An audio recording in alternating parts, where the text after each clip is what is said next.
Bien, bienvenido entonces. Oficialmente ya está en el escenario el ingeniero Lisandro Bada. ¿Lo vamos a aplaudir? Claro que sí.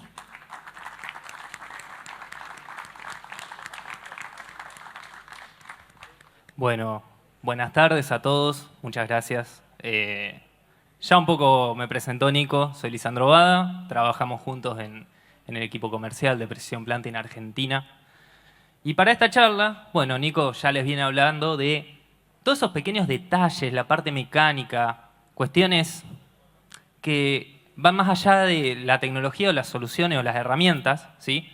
Entonces, para esta charla vamos a asumir que hicimos esa labor y que no tenemos esos errores mecánicos, ¿sí? Como bien leen en el título, mi charla se llama Manejo del surco a la hora de sembrar, ¿sí? Así que vamos a hablar netamente de cómo afectamos nosotros con nuestra labor, ¿sí?, al surco, a la formación del surco, que el surco es el lugar físico donde después tenemos las plantas en el lote, ¿sí?, donde ponemos la semilla, ¿sí? ¿Y qué sensores tenemos nosotros en la sembradora? Mi charla se va a basar en los sensores que tenemos para manejar el surco, ¿sí?, y cómo impactan en el potencial de rendimiento de un cultivo. Al hablar de potencial de rendimiento y siembra, siempre hablamos en la siembra de dos aspectos muy grandes, aspectos espaciales, aspectos temporales, y nosotros agarramos todos esos aspectos y dijimos, bueno, vamos a discriminar cada uno de esos aspectos, ¿sí?, y los vamos a poner en una pirámide en orden de importancia y de cómo afectan el potencial de rendimiento de una semilla, ¿sí? Porque el potencial máximo de rendimiento de una semilla, ¿saben dónde está? ¿Saben cuándo es que una semilla tiene el máximo potencial de rendimiento? ¿Alguno sabe? Cuando está en la bolsa. Cuando la tenemos en la bolsa, la semilla tiene el máximo potencial de rendimiento. Una vez que la sacamos de la bolsa, la ponemos en el surco, la ponemos en el suelo, el ambiente y nuestro manejo empiezan a cortar ese rendimiento, ¿sí?, y empiezan a jugar con ese potencial. Y en la base de ese potencial de rendimiento, nosotros pusimos a la nutrición. La nutrición es la base del potencial de rendimiento. Después viene la emergencia, ¿sí?, que es ese aspecto temporal, que todas las plantas estén transcurriendo el mismo estadio, todo el ciclo del cultivo, ¿sí? Después viene la singulación, que son las fallas y los dobles. Después viene el espaciamiento, ¿sí?, que el espaciamiento es que cada planta quede en el lugar ideal con respecto a sus vecinas, en el mismo surco. Y por último, lograr la población correcta objetivo, ¿sí?, y acertar con esa población en todo el lote, ¿sí?, y en el ambiente correcto. Ahora bien, si vemos la pirámide del rendimiento, que esta es nuestra pirámide del potencial de rendimiento, la parte de arriba, que es el aspecto espacial, singulación, espaciamiento y población, básicamente es manejar la semilla en la sembradora para que no haya ni fallas ni doble, que cada planta esté en el lugar que le corresponde y que acertemos en la población. Y cuando hablamos de emergencia, hablamos de la interacción que hacemos con nuestro equipo, ¿sí?, con respecto al suelo, ¿sí? Para esta charla en particular, vamos a asumir que nuestro dosificador no tiró fallas y dobles, vamos a asumir que los problemas espaciales están resueltos, que el coeficiente de variación es aceptable y que estamos a la población correcta. Mi charla a la hora de hablar el manejo del surco se va a basar en cómo el manejo del surco afecta a la emergencia, ¿sí? Emergencia uniforme, ¿sí? Emergencia uniforme es esta foto, que cada planta nazca el mismo día para que después no ocurra esto. Porque si nos ocurre esto, las plantas se empiezan a retrasar y en maíz cada planta retrasada nos hace pagar en rendimiento, ¿sí? ¿Por qué? ¿Qué buscamos? Que todas las plantas nazcan el mismo día para que después todas formen la misma espiga. Una planta que se retrasa en una hoja, que queda retrasada respecto a sus vecinas en una hoja, pierde en promedio media espiga. Y una planta que se retrasa 2 hojas o más respecto a sus vecinas es una maleza. No produce espiga, o la espiga que produce no es cosechable por el cabezal. Entonces, ¿cómo trabajamos nosotros y cómo empezamos a estudiar esto? Bueno, primero ya Nico les mostró que tenemos el pogo, que es nuestra herramienta básica de medición de calidad de siembra, y cuando vamos midiendo la calidad de siembra y después vemos el espaciamiento, la singulación, cada vez que detectamos una planta con una hoja menos o 2 hojas menos, la marcamos como tal y tenemos un score de emergencia. Incluso a cada una de esas plantas las marcamos y las vamos a buscar después en precosecha, la espiga que hace, y vemos cuánta espiga perdió, porque de ahí sale ese dato. Lo medimos. Pero ¿saben qué nos pasó? Este dato acá, esta forma de medirlo, nos quedó largo. Nos quedó largo porque nosotros hablamos de emergencia, de cómo nacen las plantas. Y la verdad que en el maíz sembramos, lo vamos a ver a lo mejor a los 10, 15 días, y ya está todo nacido. Y después vemos plantas retrasadas, pero no entendemos por qué se retrasaron. Entonces, fuimos un poquito más allá y empezamos a estudiar esto. Cómo nacen las plantas. Hacemos un estudio de emergencia del cultivo. ¿Qué hacemos? Sembramos, siembra temprana de maíz, acá, septiembre, octubre. Sembramos, vamos siguiendo el lote, 6, 7 días. Cuando empieza a asomar una planta, ese es el primer día de la medición. Entonces, delimitamos un sector representativo del lote. Si estamos sembrando a 52, tomamos 19 metros, 3, 4, 6 surcos, los que quieran. Y ese día marcamos de un color en esos 19 metros todas las plantas que nacen el día 1. Vamos al día siguiente, a la misma hora, marcamos las plantas que nacen el día 2, el día 3, el día 4. Y si quieren el día 5. O los que quieran hasta completar la población objetivo.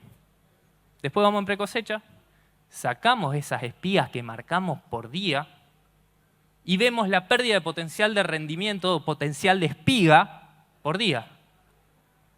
Y nos encontramos con esto. ¿Cómo se pierde potencial de espiga por cada día que una planta se retrasa en nacer? Los invito a esta campaña a que cada uno de ustedes lo haga en al menos un lote y que nos comparta los resultados a ver con qué se encuentra.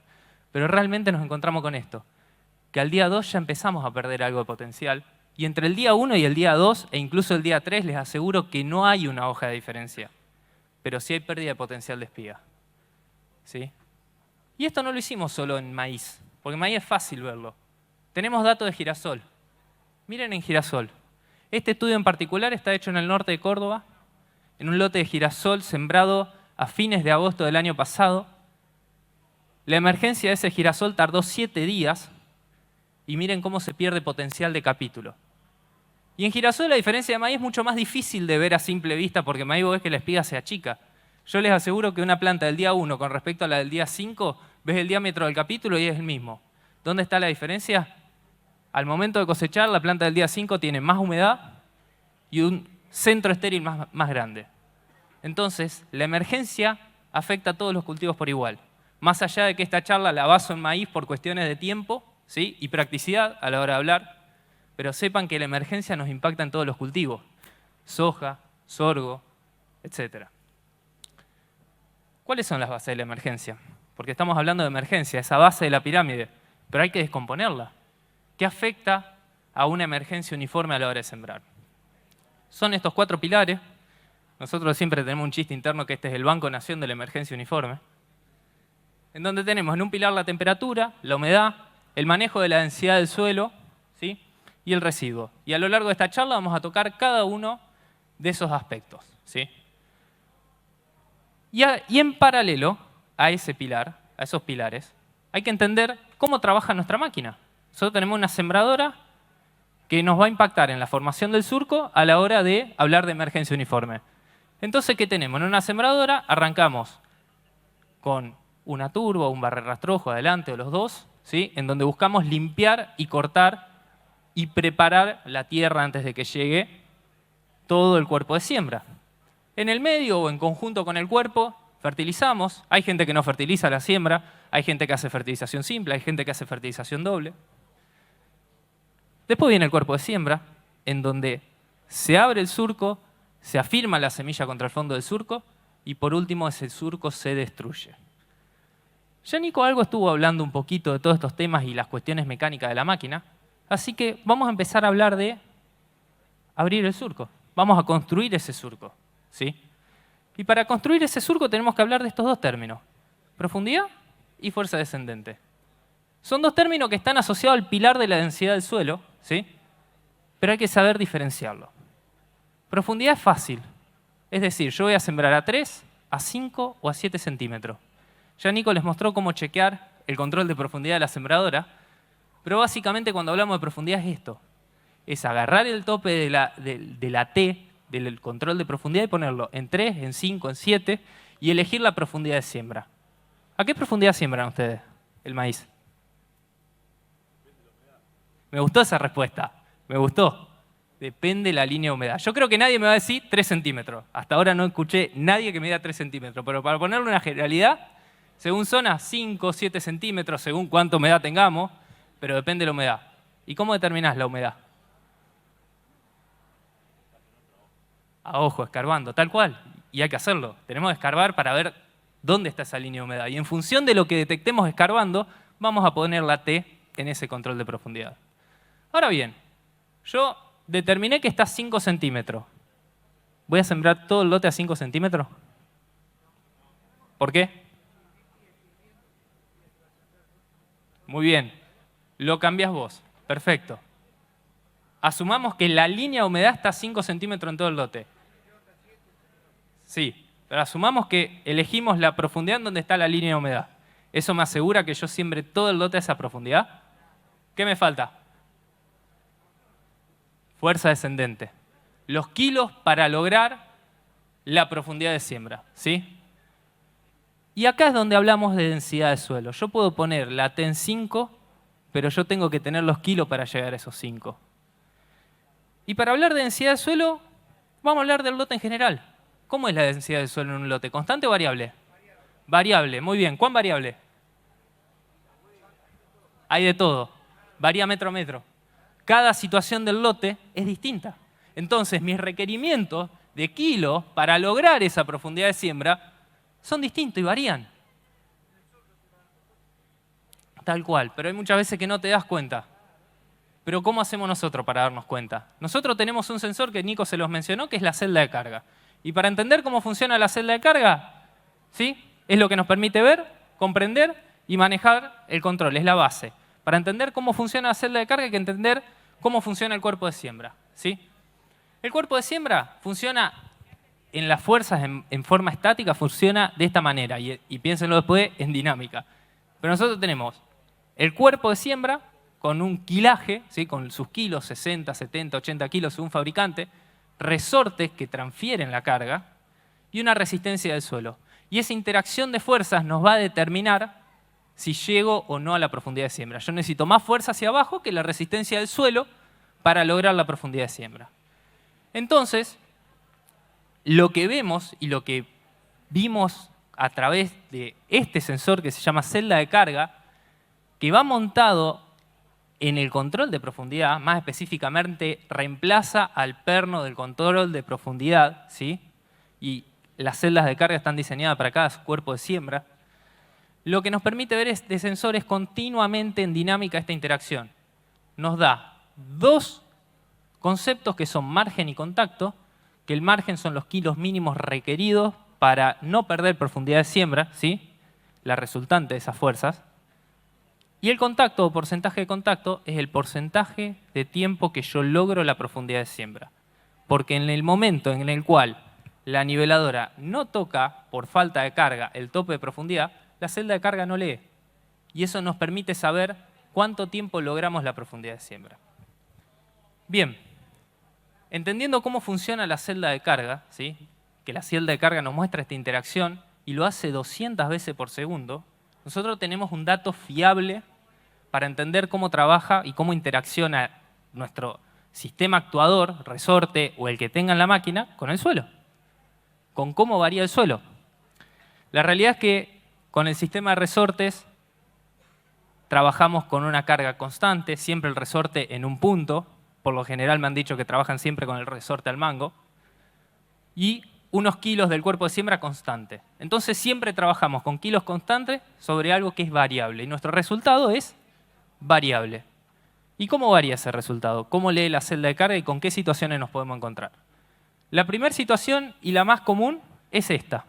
Yo aplico menos kilos de los que requiere el suelo para lograr la profundidad de siembra. Es decir, supongamos que aplicamos 100 para abajo, el suelo requiere 150 para que mi doble disco corte y abra el surco a la profundidad de siembra, mi resultado va a ser que no formo el surco a los 5 centímetros.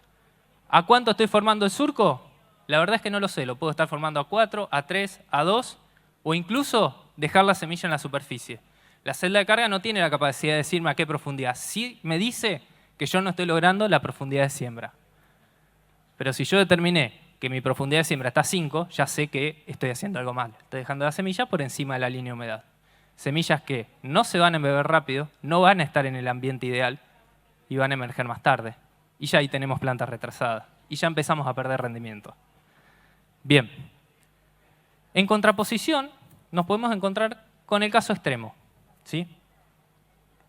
En contraposición nos podemos encontrar con el caso extremo. Nos podemos encontrar con que estamos aplicando muchos más kilos de los que necesitamos. Supongamos que aplicamos 230 y el suelo requiere 150. Tenemos 80 kilos de margen. ¿Qué pasa con estos 80 kilos de margen? Son muchos. Se los contesto. Son muchos. Estos 80 kilos de margen, ¿por qué son muchos? Porque si bien logramos la profundidad de siembra, ¿dónde van esos 80 kilos? Y de la rueda del suelo. Entonces se compactan las paredes y dejamos un ambiente, cuando hablamos agronómicamente del aspecto de formación del surco, estresante para la plántula, estresante para la semilla, porque las raíces, al estar las paredes del surco compactadas, no pueden explorar en cabellera correctamente. Y exploran por donde pueden, ¿sí? La verdad es que hasta incluso en estadios tardíos del cultivo, ya en madurez del cultivo, si sacamos las raíces vemos una sintomatología que llamamos nosotros en hacha, es decir, que el sistema radicular se forma a lo largo del surco y no lo vemos explorar en cabellera. Entonces, esos kilos de más agronómicamente afectan de esta manera. Y después escuché algo interesante por ahí, que rompes todo. Eso es lo que escuché. Y claramente, esos kilos también se almacenan en las piezas del cuerpo de siembra, aumentan el desgaste, tenés más riesgo de rotura y aumentás el consumo de combustible del tractor porque la máquina va clavando más pesado. Son 80 kilos de más o más. Muchas veces nos hemos encontrado con situaciones de más kilos de margen. Y bien, lo ideal y lo recomendable es buscar deformar el surco con esto, que nos sobren unos 20, 30 kilos, tener esa bolsita de 20, 30 kilos guardadas en las ruedas niveladoras, primero para sortear cualquier tipo de variabilidad y no perder profundidad de siembra, ¿sí?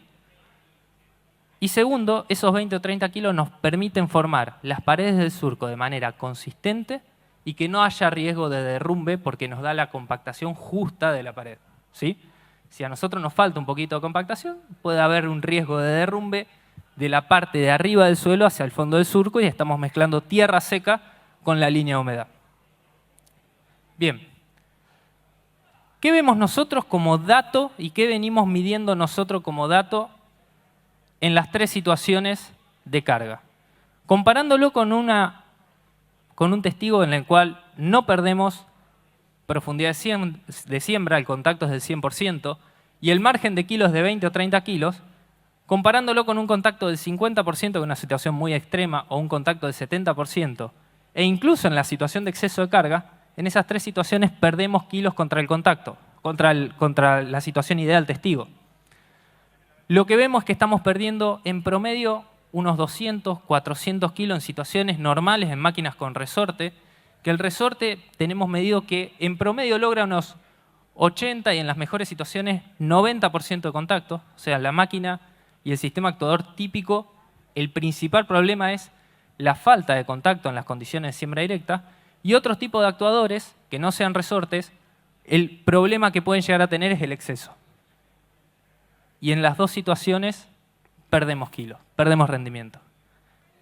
Les presento un poco de resultados de este año, son resultados preliminares que próximamente van a estar publicados, y estos resultados se siguen coincidiendo año a año, ¿sí? Vean cómo este ensayo está hecho en Villada y cómo tenemos pérdida de rendimiento a medida que perdemos contacto. Y también tenemos pérdida de rendimiento en la situación de exceso. Bien. Y ahora les cuento acá un caso real para entender cómo un productor puede utilizar la celda de carga y entender cómo se desempeñó su máquina, ¿sí? Y cómo trabajó su máquina y entender distintas situaciones. Este caso es mío, ¿sí? Personalmente lo cuento, es de un lote de mi familia, en la cual se sembró con una sembradora con sistema de carga de resortes y celda de carga en todos los surcos. Se terminó de sembrar, saqué el mapa de la celda de carga y el mapa que me devolvió es esto. Lo verde, logré la profundidad de siembra. Lo azul, perdí contacto, perdí profundidad de siembra.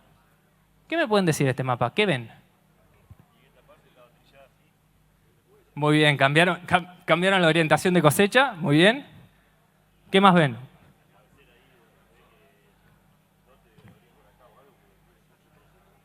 ¿Te cuento qué pasa acá abajo? Acá en la esquina hay una puerta. Y acá hay otra puerta. ¿Sabe qué hacen en ese callejón? Cargan los camiones. Entonces, históricamente se cargan los camiones ahí. Entonces, los carros van y vienen a la cabecera. Ingeniero, Sí. le pido un minuto a quienes quieran hacer alguna pregunta. Pidan el micrófono porque si no, no se entiende el diálogo de la gente que está atrás. Dale. Gracias. Perfecto. Bien. Vean cómo con un simple sensor podemos entender rápidamente la historia de un lote sin conocerlo. Y podemos sacar varias conclusiones.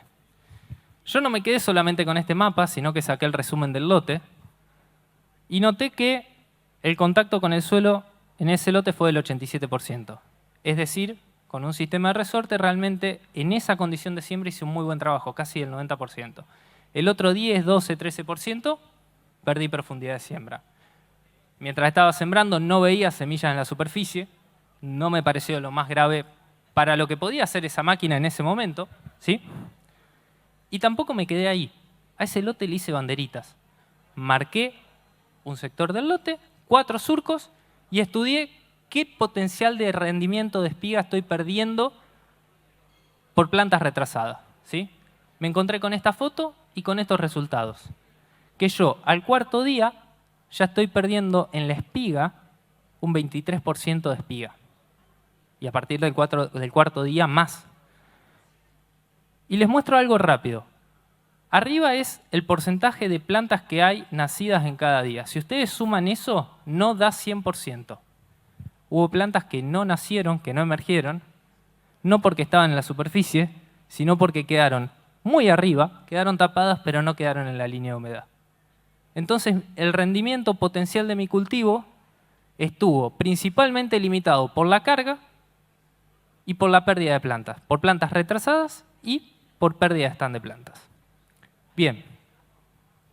Moraleja, con el sensor de carga, con la celda de carga, en el monitor, el operario, el agrónomo, el dueño de la máquina puede ver rápidamente cómo está trabajando su sistema de carga y tomar decisiones al respecto.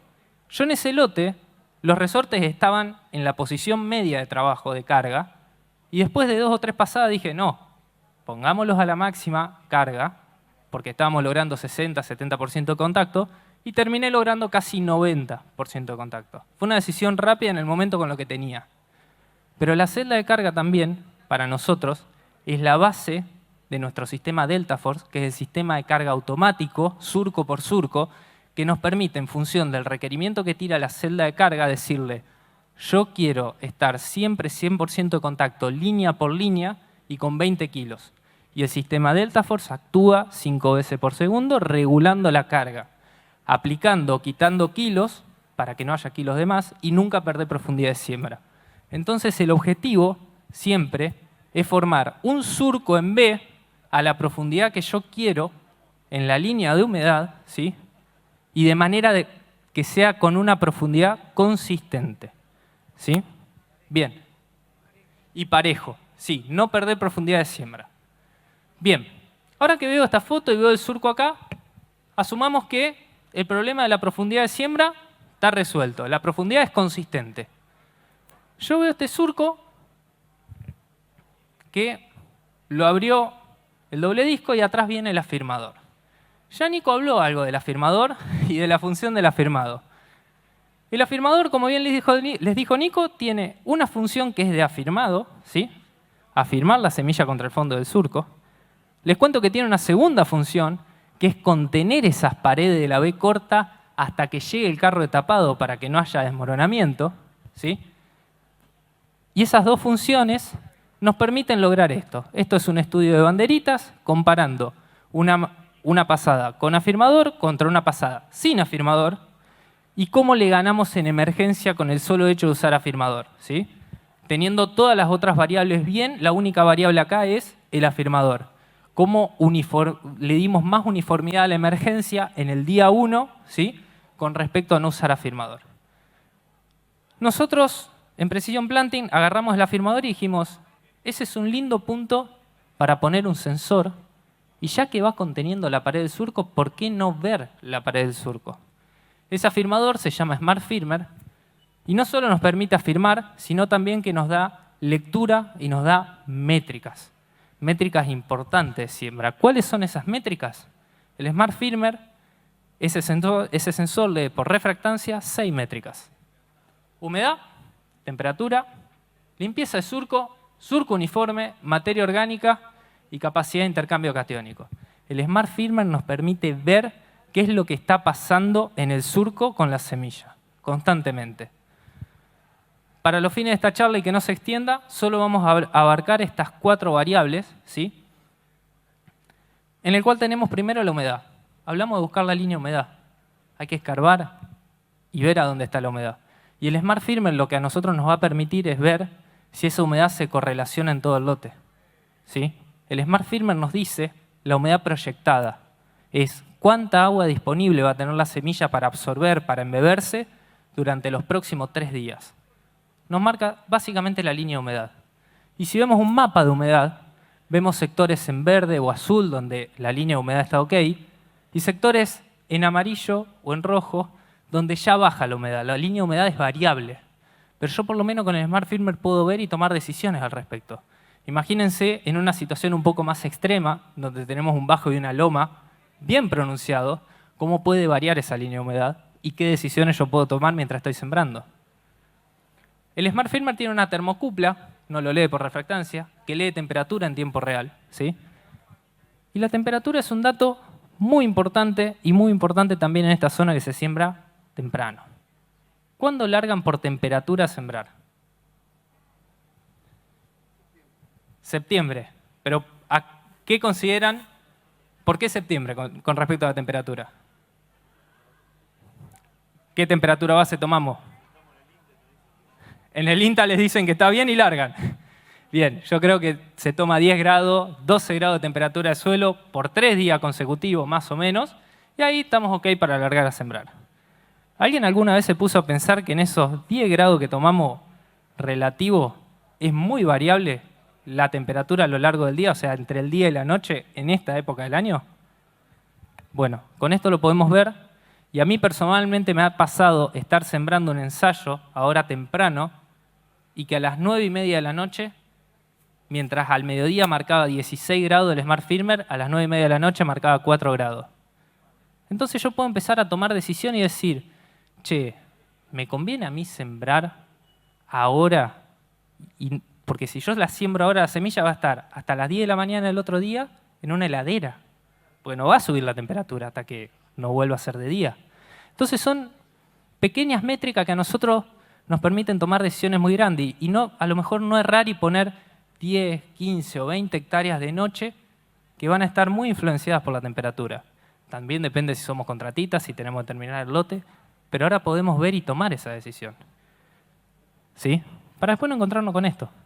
¿Quién no vio una semilla a la profundidad de siembra, bien rodeada de suelo y que no nació? A mí me ha pasado muchas veces. Y el Smart Firmer nos da este mapa. Fíjense, veníamos sembrando desde arriba, se hizo tarde, se hizo de noche, sembramos esas pasadas de noche, y arrancamos a la mañana del otro día, ¿sí? Y vean cómo fue subiendo la temperatura a medida que fuimos sembrando. Pero lo importante es tener un registro de qué se hizo para entender qué fue lo que pasó, ¿sí? El dato de temperatura a lo mejor no te va a parar una siembra, la humedad sí, pero sí te permite entender o a lo mejor tomar decisiones que antes no tomábamos. Sí. En siembras tardías se marca, pero el tema es, bueno, depende obviamente de la zona. Sí, pero...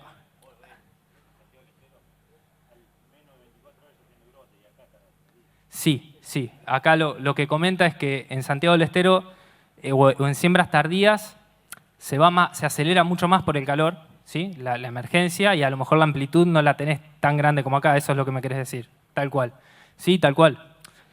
El tema de la temperatura, también en Santiago del Estero, en esas zonas, te sirve para entender el estrés térmico para el otro lado, por el calor, no tanto por el frío. Pero sí, estos datos de temperatura a vos te sirven para, sobre todo acá en esta zona, se siembra temprano, entender qué estamos haciendo de noche. Muchas veces que estamos sembrando, y como les digo, o sea, estás ahí sembrando, sí, tenías 16, 17, 18 grados al mediodía, y después el suelo bajó a 4 o 5 grados.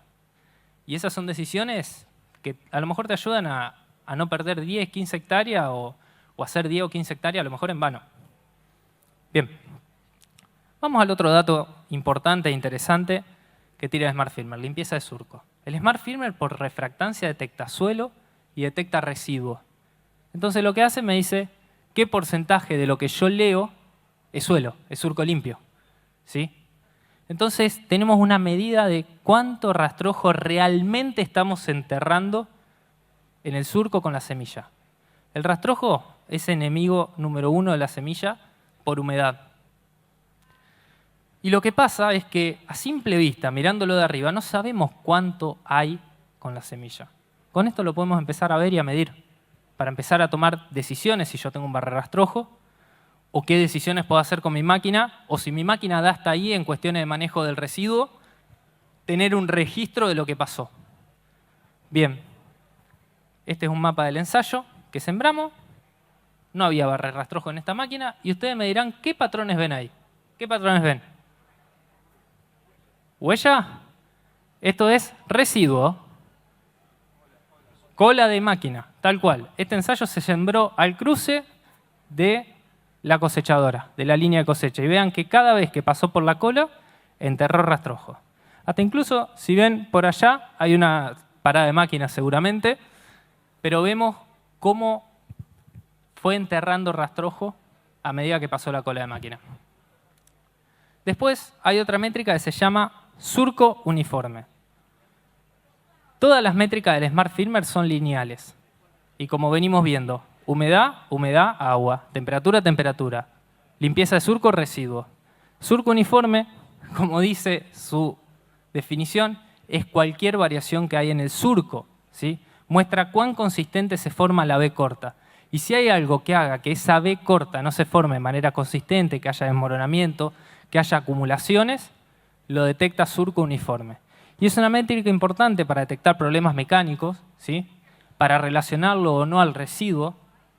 Si perdemos un doble disco o no, me lo puede acusar, ¿sí? Y es el mismo mapa de residuo, pero ahora la capa de surco uniforme. ¿Ven que hay un patrón similar que por cada vez que pasó por la cola de máquina el surco no fue formado de manera uniforme? Se correlaciona muy bien. Y acá abajo, que no había problema de residuo en toda la pasada, ¿qué les parece que puede haber pasado con el surco que no se formó de manera correcta? Esa doble pasada de esa calle, ¿qué les parece que es? Un camino. Bien. No es un camino. ¿Les cuento qué es?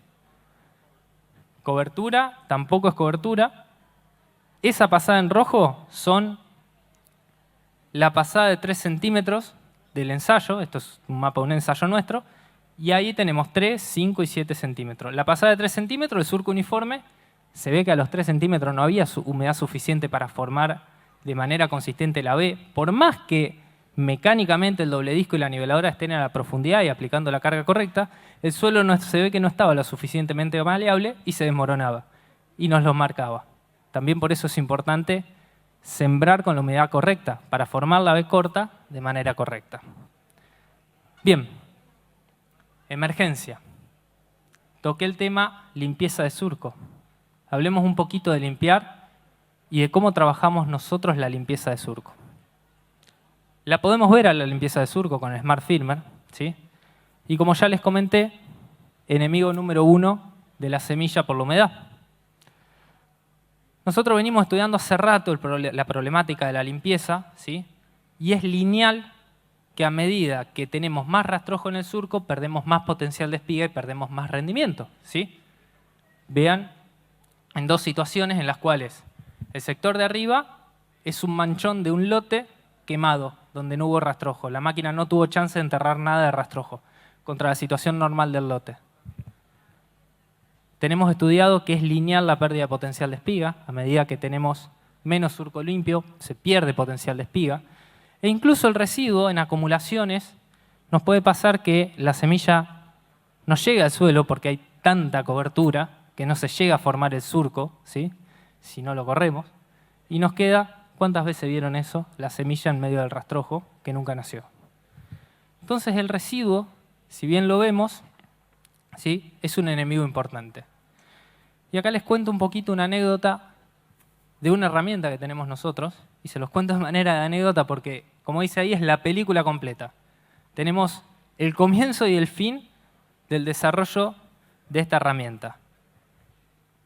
Un poquito, el comienzo es el fin. La película arranca con el final de la película, que es esta foto. Ven que está corrido el rastrojo, ¿no? Se nota. ¿Qué les parece? ¿Que está bien o que está mal esto? Que está bien. No hay rastrojo en el surco. Bien. Bueno, ahora vamos a ver el desenlace. Para entender los ensayos y entender cómo funciona, les tengo que contar de la herramienta. Esta herramienta es nuestro barrer rastrojo que se llama Reveal. Es un barrer rastrojo flotante montado en el chasis, adelante de todo, adelante de la turbo. Tiene un paralelogramo y un sistema de pulmones y una rueda limitadora que lo hacen flotante y le hace un copiado perfecto del lote. Y unas ruedas barredoras que tienen distintos puntos de agresividad que lo podemos poner por arriba del suelo, al cero del suelo sin tocar suelo y barrer todo lo que sea por encima de la tierra, y un punto por debajo del suelo. Entonces nosotros lo que hicimos fue ensayar qué configuración de barrido es la que vale. Entonces hicimos 3 pasadas en los 3 extremos. No barrer, barrer al cero del suelo y barrer por debajo del suelo. Básicamente, a esto le hicimos banderitas y básicamente lo que vimos es esto. El tratamiento en el cual se barrió al cero del suelo con esta herramienta le ganó a todos, y para que vean la diferencia en uniformidad del cultivo de nacimiento, cómo le ganó a no barrer. Desde el día 1 ya puso más plantas en el día 1. Entonces la emergencia fue más uniforme. Tenemos los datos del Smart Firmer. Claramente pueden ver cuál es el tratamiento en rojo donde no se barrió. El tratamiento de acá es el tratamiento del barrer en la posición 0 del suelo, el reveal en posición 3.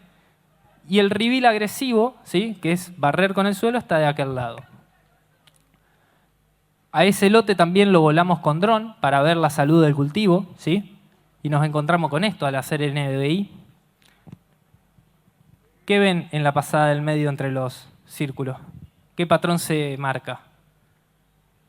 Cola de máquina nuevamente, sí. Cola de máquina. Ese es el tratamiento de no barrer. Contra los 2 puntos de barrido, el cero del suelo allá abajo y un punto por debajo del suelo allá arriba. Los resultados de rendimiento nos dio esto. Nos dio que barrer en el cero del suelo nos hizo ganar casi unos 400 kilos contra no barrer. Y lo interesante acá, y ahí es cuando no tenemos que dejar de ser agrónomos, no tenemos que dejar de bajarnos del tractor, que el reveal en posición 4 empató con no barrer. Si yo me quedaba con el monitor, que estos son los datos de uniformidad de surco y limpieza de surco del Smart Firmer, si no más me quedaba con el monitor y yo lo ponía en posición 4, porque me limpiaba más y me hacía un surco un poco más uniforme que la en posición 3. Mientras más barremos, mejor, ¿no? Contra la situación testigo. ¿Qué nos pasó? Nosotros estábamos sembrando, vimos esto, y vimos cómo trabajaba la máquina, y en la posición 4 nos hacía esto. Se lo digo vulgarmente, hacía cascote, hacía una impedancia mecánica a la emergencia de la planta, ¿sí? Y yo acá les aseguro que no hubo una lluvia. Esto fue trabajo neto de la máquina. Hacía esto y hacía esto. Bueno, salió torcido, pero para que vean, haciendo las banderitas, nos encontramos con eso. Contra la posición 3, donde no se tocó suelo. Entonces nosotros tenemos sensores en la máquina, tenemos herramientas que son muy buenas, pero que hay herramientas como el barrer rastrojo, la herramienta que les voy a contar ahora, hay que ponerle cabeza agronómica para buscar el mejor trabajo posible para mi situación, hay que ponerle criterio agronómico. Si a mí esto me toca suelo y me hace esto, prefiero no barrer. Entonces, mucho cuidado a la hora de usar un barrer rastrojo, que podemos ganar como podemos empatar, ¿sí? Bien. Por último, ya abarcamos todo el tren de siembra hasta acá. Vamos a hablar, como dice el título, de destruir el surco. Destrucción del surco y cómo impacta en la emergencia. Sí, adelante.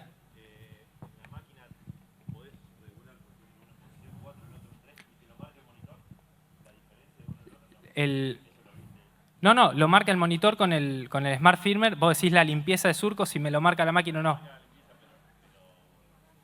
Vos decís, ¿cómo medir el trabajo? Bueno, eso lo medís vos bajándote y mirando cómo trabaja. Así lo medís. Nosotros lo que veíamos ahí es que corría a tierra, el dueño del campo nos quería matar, básicamente porque dice, está sembrando papa acá, hacía todas camellones en la posición 4. Y sí, vimos que era muy agresivo. Entonces dijimos, no, que no toque suelo. O sea, para el resto de los que fueron los otros tratamientos y decir, che, ¿cómo yo puedo independizar la variable rastrojo? Bueno, en la posición 3, que el barre no toque el suelo y que el tren de siembra tenga un camino limpio atrás del barre rastrojo, ¿sí? Limpio, que la turbo clave sobre el suelo limpio, que el doble disco clave sobre el suelo limpio, pero eso lo hicimos mirando, bajándonos y escarbando y viendo cómo trabajaba la máquina. Bien, hablando de destrucción del surco y de tapar, el tapado. Como ya, para resumir, formamos la pared del surco, afirmamos la semilla y ahora hay que tapar la semilla. Una pregunta. ¿Hay muchos tipos de carro de tapado en el mercado? ¿Cómo son los carros de tapados en general? ¿Hay con rueda? Sí. Hay ruedas, claro, hay una con una rueda. Los asadones, bien. O sea, tenemos rueda lisa, rueda de goma, ruedas dentadas. Una rueda, sí. Hay muchas variaciones. ¿Y el concepto de carro de tapado en general? ¿No es siempre el mismo? ¿No es un carro, un resorte y dos o una rueda? El concepto es similar. ¿Sí? Bien. En función del tipo de rueda, ¿yo cómo aseguro que esté tapado o no?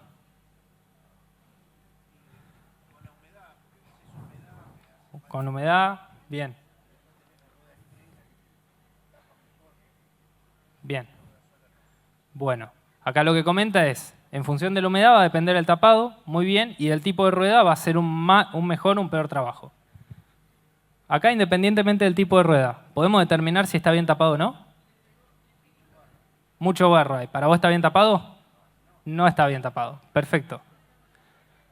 La respuesta correcta a esto es, de arriba no podemos ver si está bien tapado, sino que tenemos que escarbar, ¿sí?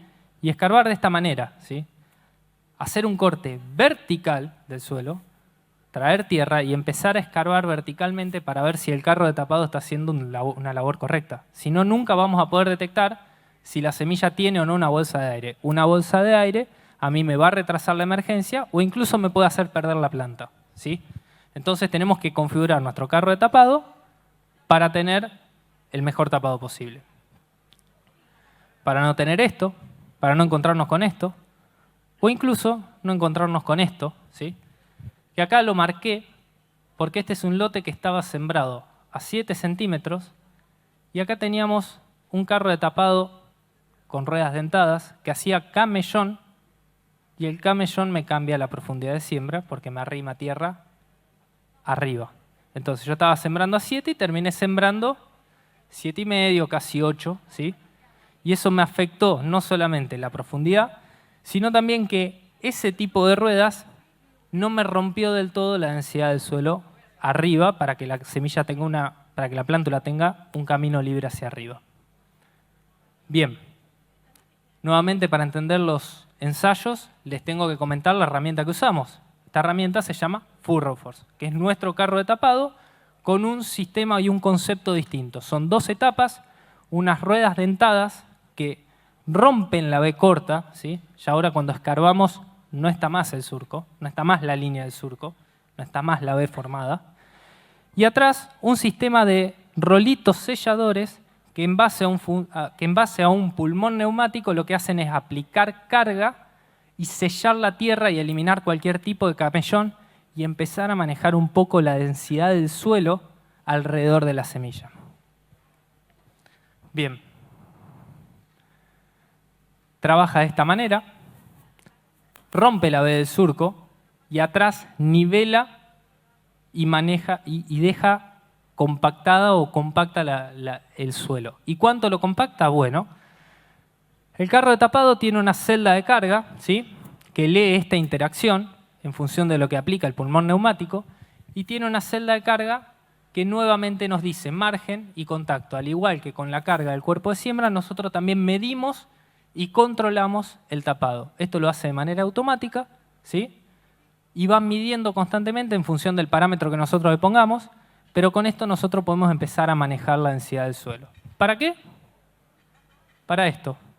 Para que alrededor de la semilla haya tierra mullida, no esté tan suelta para que se escape la humedad, pero lo suficientemente suelta para que tenga un camino libre recto hacia arriba la plántula a la hora de nacer, ¿sí?, que eso después lo vemos en los ensayos de banderitas y nos encontramos con esto, ¿sí? Este ensayo casualmente es acá en Inriville, en un lote sembrado tardío, con situaciones de alta temperatura que aceleran mucho el proceso germinativo, ¿sí?, y el proceso de emergencia, y nos encontramos que el Furroforce contra un carro de tapado de ruedas de goma, ¿sí?, ese era el carro estándar de la máquina, le ganó en emergencia ya y hizo más uniforme la emergencia en esas condiciones, ¿sí? Lo mismo lo vemos viendo con las ruedas dentadas, ¿sí? Este es un ensayo que se hizo contra ruedas dentadas para ver la uniformidad de emergencia. Y además el Furroforce, al hacer esa mini labranza, permite, y eliminar la B corta, permite explorar las raíces de manera lateral y en todas las dimensiones y hacer una mejor campana de esa raíz en cabellera. El Furroforce lo que busca es una analogía que a mí me gusta mucho, que es dejar la semilla abajo de la tierra como si nada lo hubiese puesto ahí, como si mágicamente hubiese aparecido ahí. Borrar toda evidencia de la sembradora. ¿Y qué es evidencia de la sembradora? Es la B corta. Esa B corta, que hay que formarla, no deja de ser suelo compactado y hay que destruirla de manera correcta para poder permitir esto, ¿sí? Porque después buscamos que esto se transforme en un mejor desarrollo de planta, en un mejor desarrollo de espiga, en buscar ganancia de rendimiento, no solamente en una siembra más uniforme, sino también en un mejor desarrollo radicular. ¿Qué venimos viendo en kilos por hectárea en promedio del sistema Furroforce contra los sistemas tradicionales? Una ganancia de 180 kilos. Acá es ir a buscar ese plus de kilos que ya veníamos ganando en emergencia con una profundidad uniforme. Bueno, es ir a buscar otros kilos más con el sistema de tapado. ¿Y qué venimos viendo esta campaña? En el mismo ensayo que les vengo diciendo de resultados preliminares, una respuesta similar, ¿sí? Pero esta respuesta es sobre un maíz de 75 quintales, aquella respuesta es sobre un maíz de casi 100.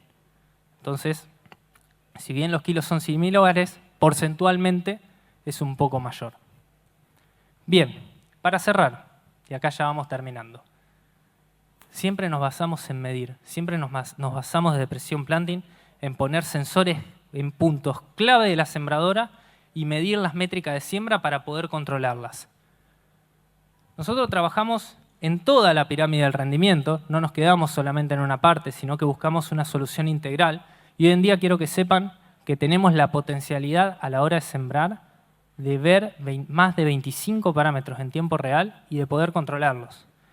Y este es el trabajo que Precision Planting Argentina viene haciendo y trayendo soluciones y desarrollando soluciones propias para mejorar nuestros sistemas productivos.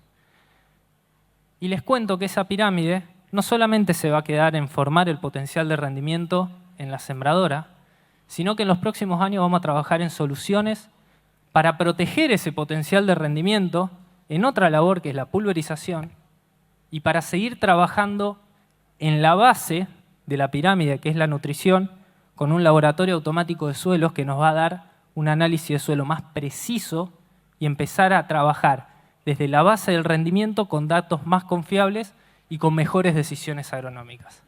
Y hasta acá termino.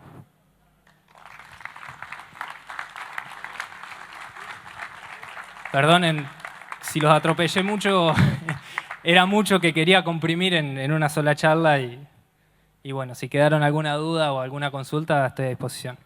Muchas gracias, Lisandro Bada. Otro aplauso, por favor, para el ingeniero.